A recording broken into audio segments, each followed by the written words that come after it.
ये डरने वाला नहीं है। आतापर्यंत सगळ्यांना जे जे आले ना त्या प्रत्येकाला तुमच्या ताकदीवर, तुमच्या आशीर्वादाने, तुमच्या विश्वासावर, तुमच्या हिमतीवर या प्रत्येकाला आडवं पाडण्याचं काम या किशोरप्पांनी केलंय।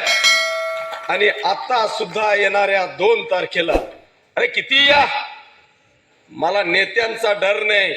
मला माहिती आहे की हा माझा तमाम शिवसैनिक आणि या पाचोरा शहरातली तमाम मायबाप जनता माझ्या पाठीशी समोर मागे पुढे एवढी मजबूत ढाल घेऊन उभी आहे की मी कोणत्याच नोत्याला या ठिकाणी विचारणार नाही।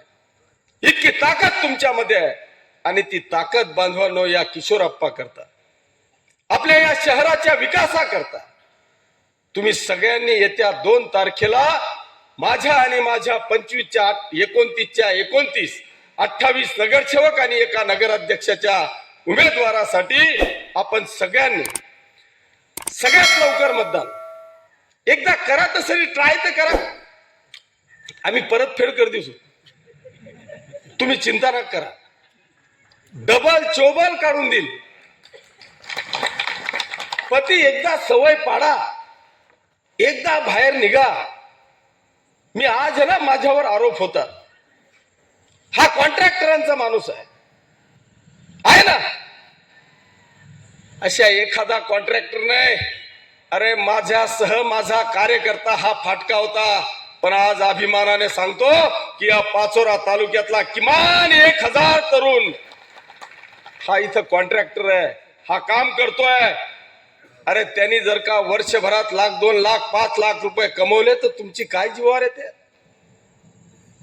कार्यकर्त्याला घडवण्याचं काम हा किशोरप्पा करतोय आणि त्याच्यासाठी यांनी कितीही आरोप केले ना त्याला मी भीक घालत नाही। मला या कार्यकर्त्याला मोठं करायचंय। बांधवांनो, भगिनींनो, मी आपल्याला सांगतो, मला माहिती आहे की कार्यकर्ता इतका घरी गेला की त्याला आई वडील सुखाने जगू द्यायचे नाही। काय धंदे लावले, रिकामचोट फिरतोय, राजकारणाच्या मागे फिरतोय, दुश्मनी घेतोय, काहीच कमवून आणत नाही। इतकी वाईट अवस्था कार्यकर्त्याची होते आणि आहे। पण आज मी आपल्याला अभिमानाने सांगेल की माझी तमाम माता भगिनी आणि पालक बांधव या ठिकाणी आपल्या मुलाला आणि बाळाला सांगतात की जाय किशोरप्पाच्या पाठीशी खंबीरपणे उभा राहा। हे सांगण्याची धमक आता माझ्या आई वडिलांमध्ये आलेली आहे। त्याच्यामुळे मला संस्कार आहेत, कोणाचं चांगलं करता आलं नाही ना तर कोणाचं वाईट मी करू शकणार नाहीये। तुम्ही बिनधास्त या, अर्थात आलेच आहे, त्याच्याशिवाय तुम्ही इथेच आले नसते। पण आता अजून 4 दिवस आपल्या हातात आहे, विजय पक्का आहे।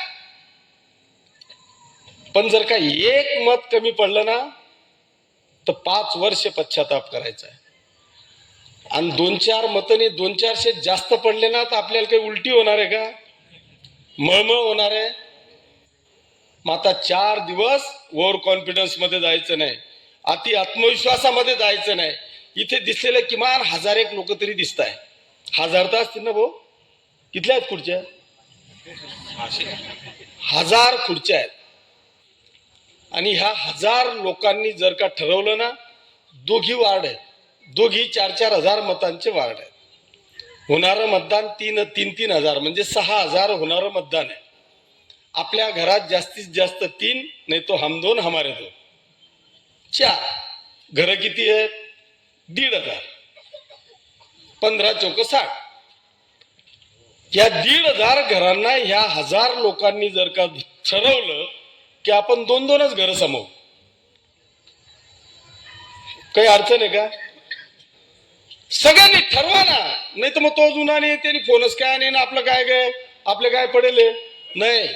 आता तुमची माझी आपल्या सगळ्यांची ही जबाबदारी आहे की कुठल्याही परिस्थितीत या 4हीच्या 4ही उमेदवारांना आपल्याला प्रचंड मताधिक्याने निवडून देऊन सुनीता किशोर पाटीलला या नगराध्यक्ष पदावर विराजमान करण्यासाठी आपण सगळ्यांनी सज्ज व्हावं अशी एक आग्रहाची विनंती करतो। पुन्हा एकदा आपण सगळेजण मोठ्या संख्येने या ठिकाणी उपस्थित राहिलात त्याबद्दल आपले सगळ्यांचे मनापासून आभार मानतो आणि थांबतो। जय हिंद, जय महाराष्ट्र।